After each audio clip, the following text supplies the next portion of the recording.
All right, so tonight I'm gonna get in the garage late. It's like 8:30, 8:45 or something like that right now. It's been a rough day working on a computer, working on the RV stuff. Just nothing's been going right so far, and I didn't get a whole lot of sleep last night. So whatever. Figured the only way my head's gonna get right is to get back out of here and work on the bike a little bit. So what I'm gonna do tonight is start pulling the back wheel off and some of the rear drive gear off, so that I can start working on the rear air ride tomorrow. Maybe tomorrow. I have to get in the RV and do some stuff tomorrow, so we'll see how it works out. But so far, I have taken the rear brake caliper off, um, broke loose the nut for the adjuster, started breaking the axle nut loose, and I'm getting ready to take that off and pull the axle out. And when you see me again, I will have the wheel off, belt off. I think I'm going to leave the belt guard on. I don't think there's a need to take that off right now. If I have to take it off, I will. But I'll have the back wheel off and probably get the bike a little bit higher up off the ground and start looking at the suspension components underneath. So one of the other things I wanted to do in pulling the wheel off, sorry about that, I almost fell over. I know my face is not on camera, but you don't need to see my face. It's not that big a deal. When I got this back tire put on a few weeks ago, I pulled my sprocket off and noticed that all of the bushings for the cush drive were all separated. So none of them are together. I mean, as long as they're in there, they're still going to serve their purpose, but it makes it a pain in the butt to get them in and out when you're changing the wheel, because they're not all connected. You have to put them in there one at a time, make sure that they're lined up against the side of their respective cavity so that you can put the sprocket back on. A couple of my sport bikes, the whole thing is put together in one, but basically they all come with a little tab between, just for anybody who's never had to pull the wheel off themselves and pull the sprocket carrier off. And these are just your cush drives. They just go and they sit right on these tabs in the wheel hub. And the function they serve is when you accelerate, if there's no immediate tension on the belt to the wheel, when that belt grabs, or chain, or not a shaft, but a chain or a belt, there's an initial torque and twist to the wheel, and these absorb that. I remember early on, I can't remember if it was RC Components or one of the other companies that made the spun aluminum wheels. They didn't have cush drives in there, and it would just destroy the center hubs, because when the chain would get turned or the belt would get turned, it was just this hit to the hub, and it ended up doing a lot of damage to the inside of the wheels. So that's what the cush drive is for. When you pull your wheels off, make sure you keep track of your spacers. Don't let them get lost. They just sit in there. They're greasy and nasty. But yeah, you'll see having those cush drives together makes it a lot easier for me to line the wheel up and pop that sprocket carrier back on there. All good. It's going to sit off for a while anyway, because now I'm working on the back of the bike. Woo, woo. Just thought I'd share. All right. Behind the bike, got the jack up, the extra 2 stops, so she's nice and high up off the ground. Right now I'm going to take the inner mud flap off, so the fender goes up over the top, wheels here, and this is basically just a mud guard. I've gotten 3 of the bolts out already. Last one out, and this comes right out, and that is going to give me access to the back of the shop. Keep those bolts all together. So that's going to give me access to the back of the shop, and I'll have to get underneath.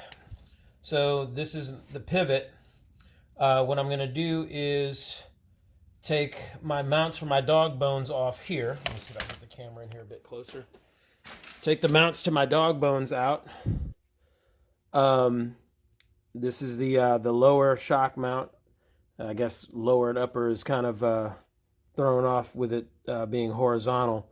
But take this loose. I'm going to drop the entire shock out and the dog bones because I have adjustable lowering links that I'm going to put on here so that I'm going to lower the bike 2 inches anyway. That way, once I put the air ride on there, it gives me the adjustment going up. But then when I come down, I'm always going to be coming down lower than stock by putting the adjustable lowering links on there. So that's my next project here. See how far I get with it tonight, if I'm not gonna stop for the evening.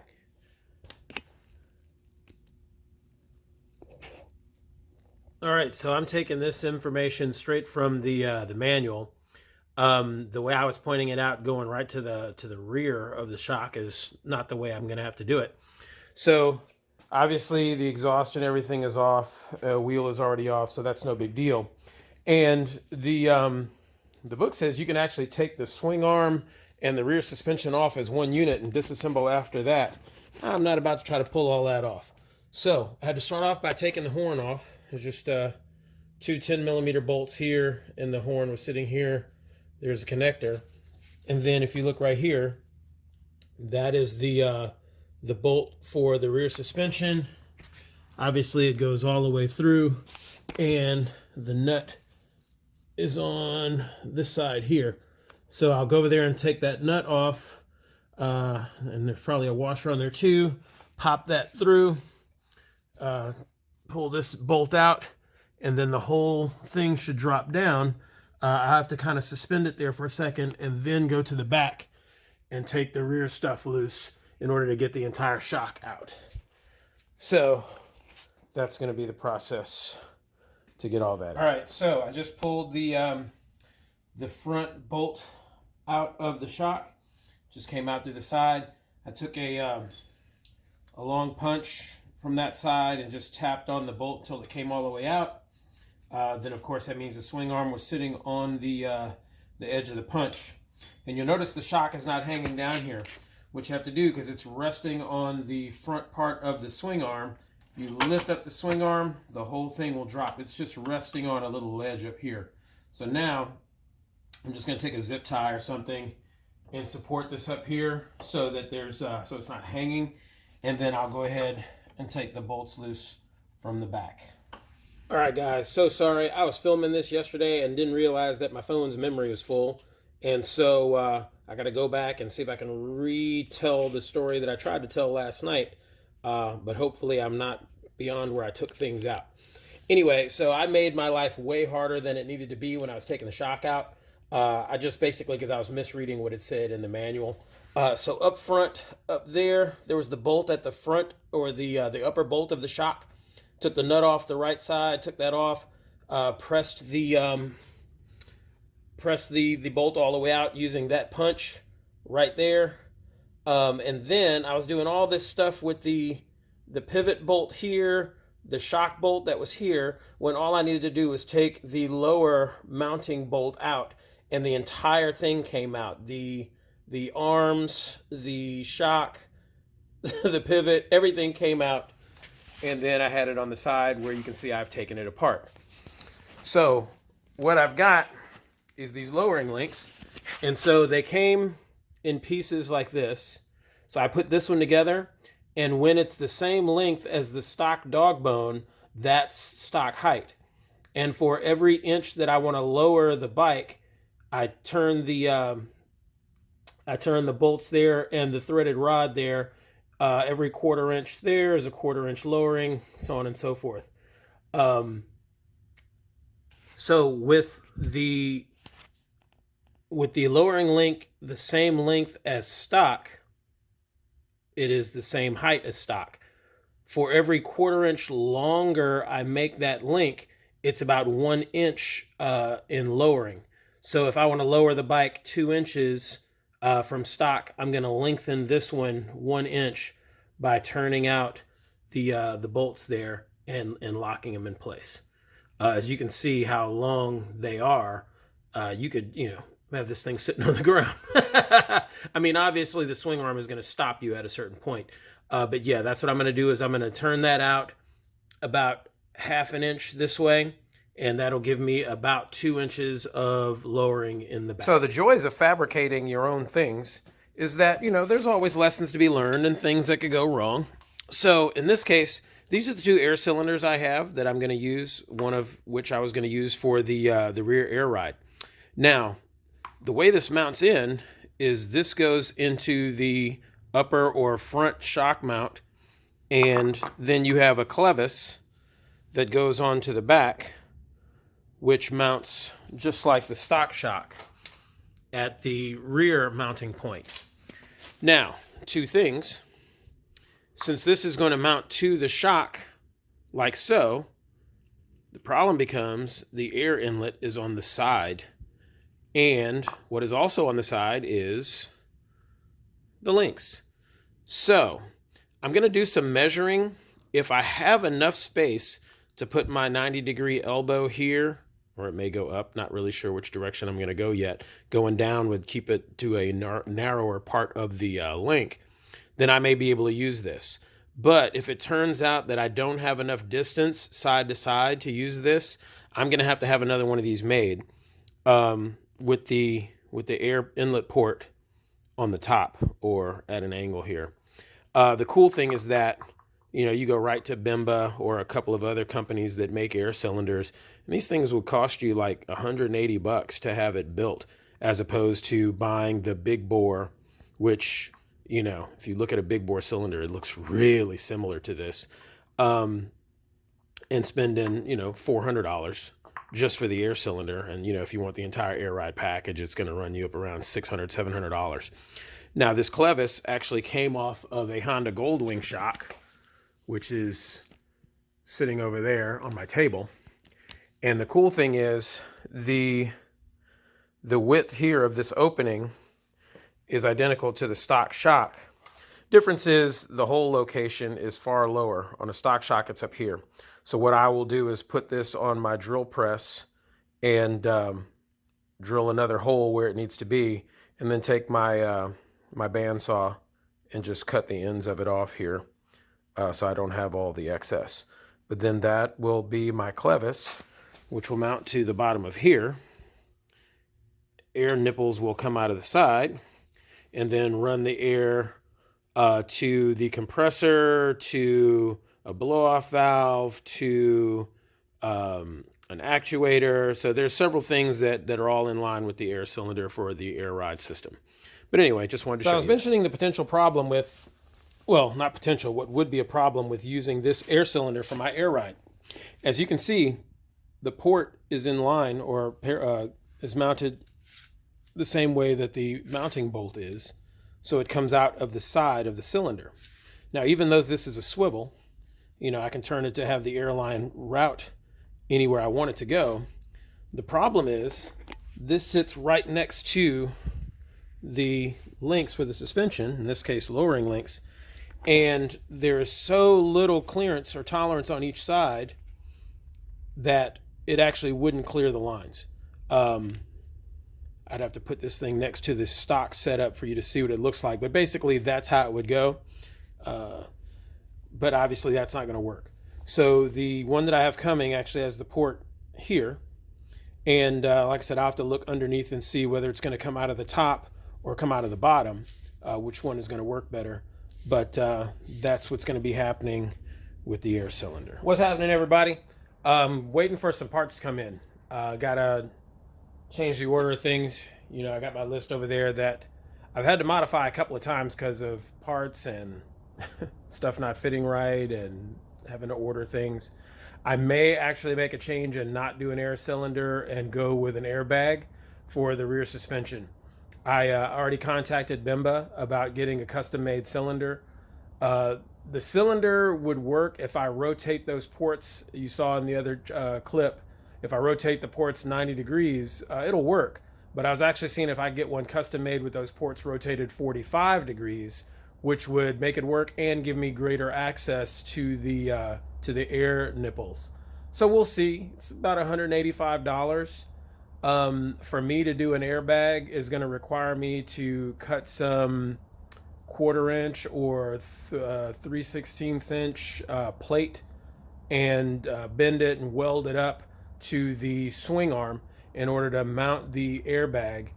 Excuse me. And then I have to make a couple of braces and stuff that will go to the frame just ahead of the just ahead of the swing arm in order to mount the plate that the airbag will press against. That's a lot. Doable. Jason Woody, Smokescreens from Roadstar Clinic, did it on his. I've got some pictures of it. It's really, really old, so unfortunately he doesn't have any measurements or footage, so I'll be kind of looking at pictures and guessing. But I'm going to give it a shot. Possibly. It depends on how this air cylinder turns out. I've done it with the air cylinder.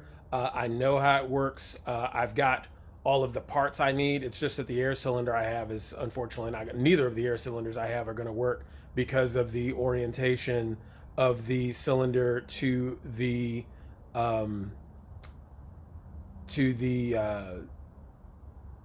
rods, the dog bones, the lowering links. Wow, knew I'd get it eventually.